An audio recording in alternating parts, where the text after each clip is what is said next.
کہ مشرکین کے بارے میں جو یہ آیت نازل ہوئی یا اس سے ملتی جلتی جتنی بھی آیات ہیں ان کا قیاس انبیاء اولیاء صالحین پہ کرنا درست نہیں۔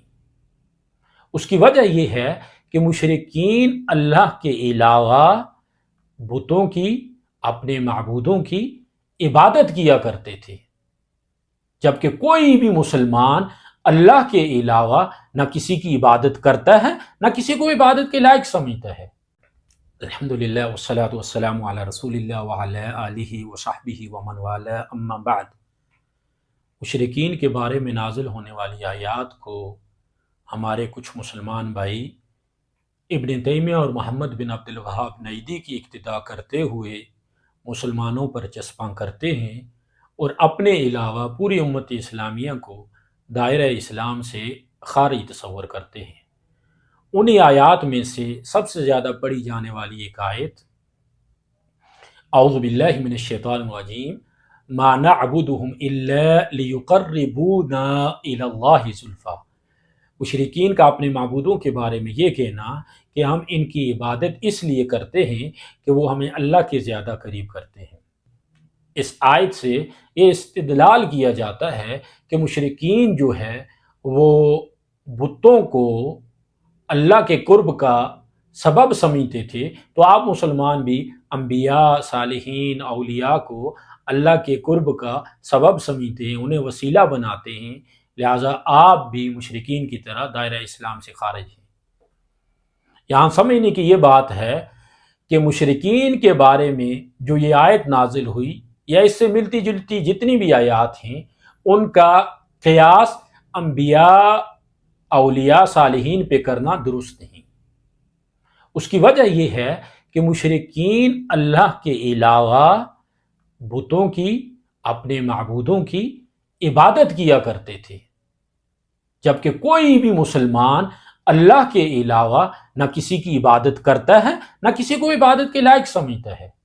اور دوسری بات، مشرکین اللہ کے علاوہ ان معبودوں کو، ان بتوں کو نفع اور نقصان کا مالک سمجھتے تھے، جس طرح اللہ سبحانہ وتعالیٰ نے فرمایا وَاتَّخَذُوا مِن دُونِ اللَّهِ آلِهَةً لِيَكُونُوا لَهُمْ عِزًّا۔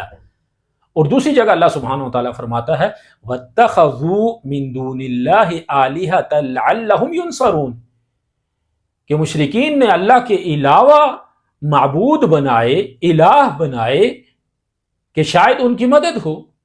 اب اس آیت کی طرف آتے ہیں۔ اس آیت کو بھی پورا نہیں پڑھا جاتا ہے، وہ اس لیے کہ اپنا جو ان کا مقصد ہے تھوڑا پڑھنے سے حاصل ہو جاتا ہے۔ اگر آیت کو پورا پڑھا جائے تو آیت کا مطلب مفہوم واضح ہو جائے۔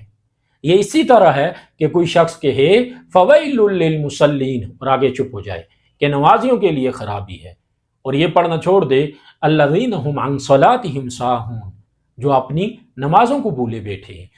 اب آیت میں آپ کے سامنے پوری پڑھتا ہوں تاکہ مفہوم بالکل واضح ہو جائے۔ اللہ سبحانہ وتعالیٰ فرماتا ہے اعوذ باللہ من الشیطان الرجیم الا للہ الدین الخالص، کہ خالص دین بندگی اللہ کے لیے ہے۔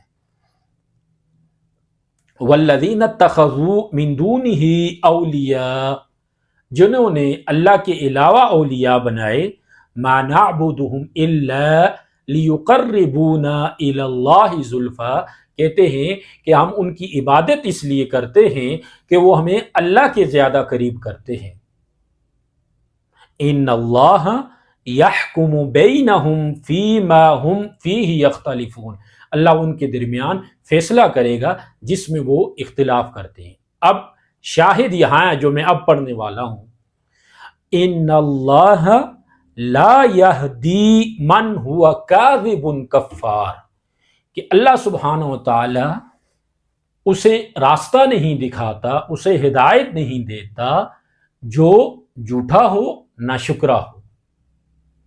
گویا اس آیت میں اللہ سبحانہ وتعالی مشرکین کے اس دعوے کا رد کر رہا ہے کہ جو وہ کہہ رہے ہیں کہ ہم بتوں کی پوجا اس لیے کرتے ہیں کہ وہ ہمیں اللہ کے قریب کرتے ہیں، تو اللہ سبحانہ وتعالی آیت کے آخر میں ان کا رد کر رہا ہے کہ وہ اس دعوے میں جھوٹے ہیں اور اللہ جھوٹوں کو راستہ نہیں دکھاتا، جھوٹوں کو ہدایت نہیں دیتا۔ اسی طرح ایک دوسری آیت سے بھی مشرکین کے اس دعوے کا رد ہوتا ہے، جس میں اللہ سبحانہ وتعالیٰ فرماتا ہے وَإِذَا ذُكِرَ اللَّهُ وَحْدَهُ اشْمَأَزَّتْ قُلُوبُ الَّذِينَ لَا يُؤْمِنُونَ بِالْآخِرَةِ، جب ایک اللہ کا ذکر ہو تو وہ لوگ جو آخرت پر ایمان نہیں رکھتے ان کے دل سمٹ جاتے ہیں، وہ گھٹن محسوس کرتے ہیں۔ وَإِذَا ذُكِرَ الَّذِينَ مِن دُونِهِ اذا ہم یستبشرون، کہ جب اللہ کے علاوہ جو ہیں اوروں کا ذکر ہو تو وہ خوش ہو جاتے ہیں۔ اگر مشرکین اپنے اس دعوے میں سچے ہوتے کہ ہم بتوں کی پوجا اس لیے کرتے ہیں کہ ہمیں اللہ کے قریب کرتے ہیں، تو پھر انہیں اللہ کے ذکر سے تکلیف نہیں ہونی چاہیے، انہیں تو خوش ہونا چاہیے۔ بالکل اسی طرح کہ جیسے کوئی شخص کسی حاکم سے محبت کرتا ہے، اس کا قرب حاصل کرنا چاہتا ہے، تو وہ حاکم کے وزراء سے بھی محبت کرتا ہے، ان سے بھی عقیدت رکھتا ہے، ان کا بھی احترام کرتا ہے۔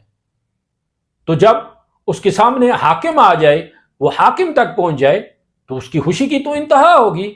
مگر جب حاکم کے سامنے جاتا ہے یا حاکم کا ذکر سنتا ہے تو اس کا رنگ اڑ جاتا ہے، اس کے چہرے سے کراہیت کے آثار ظاہر ہوتے ہیں، تو کہا جائے گا کہ یہ شخص اس دعوے میں جھوٹا ہے کہ وہ حاکم سے پیار کرتا ہے، وہ حاکم کا قرب حاصل کرنا چاہتا ہے۔ اسی طرح مشرکین اگر اللہ سبحانہ و تعالیٰ کے قرب کے لیے بتوں کی پوجا کرتے ہوتے تو اللہ کا جب ذکر ہوتا تو انہیں تکلیف نہ ہوتی، انہیں گھٹن محسوس نہ ہوتی۔ اللہ سبحانہ و تعالیٰ سے دعا ہے کہ اللہ قرآن کو صحیح معنوں میں سمجھنے کی توفیق عطا فرمائے اور امت اسلامیہ کو اتحاد عطا فرمائے۔ آج کے لیے اتنا ہی، انشاءاللہ اس سلسلے کو جاری رکھیں گے۔ السلام علیکم ورحمۃ اللہ وبرکاتہ۔